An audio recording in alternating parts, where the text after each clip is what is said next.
you did The Haunting and you played Nell, who had psychic phenomena go on before. What more did you do to sort of get into the head of this type of character and this sort of kill your own daughter sort of possession?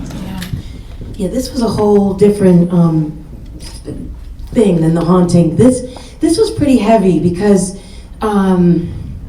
possessions, being possessed, and exorcisms, like YouTube is a wonderful source and it can be frightening.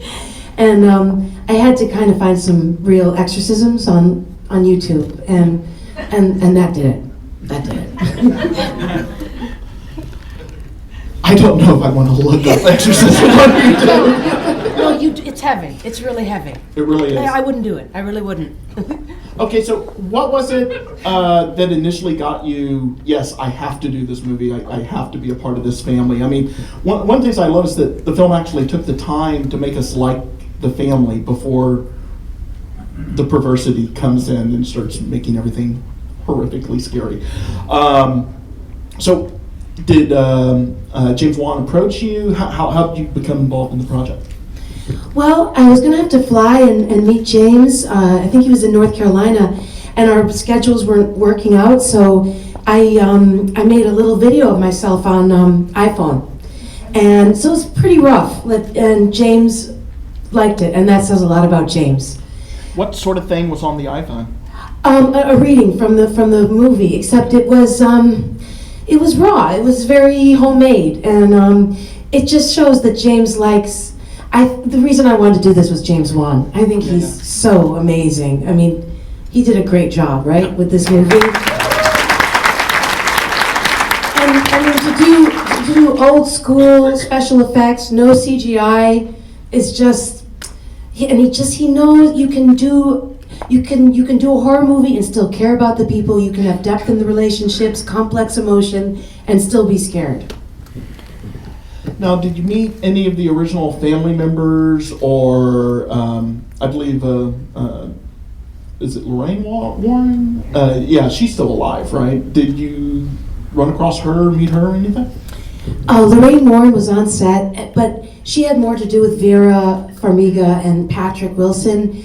And I don't know, I just sort of stayed a little bit away just because she's a Ghostbuster or whatever you'd say, and I was possessed, so I just thought I'll just stay away from that.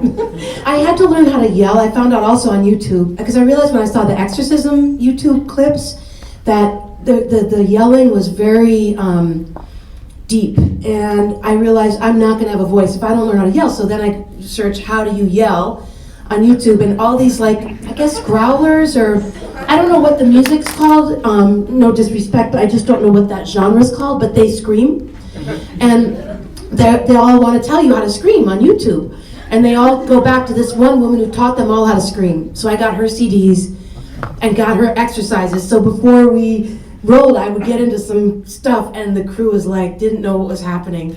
It was so fun. That was fun. What are some of the basic exercises for screaming?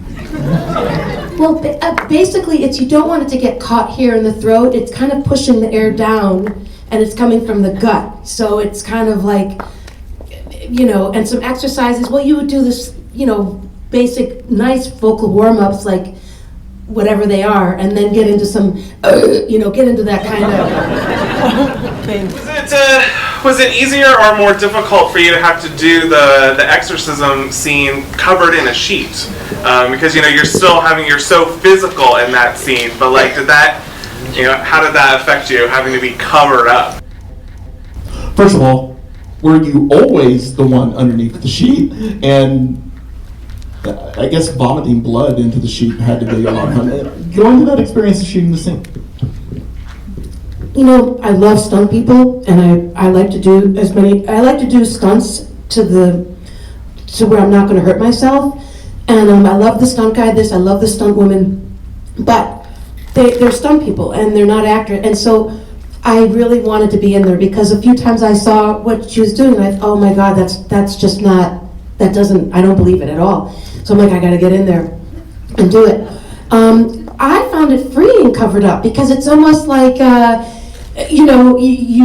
kind of like, I kind of I don't remember people are watching me. I feel freer. So it was actually kind of nice. And then spitting the blood out was fun, you know. I mean, it's just all great stuff. I loved the special effects makeup guys were fantastic, total artists, and they're both working on me for 4 hours. I thought I wouldn't like it, but I found it actually a great process, and we all made it together, and the collaboration, and just loved it.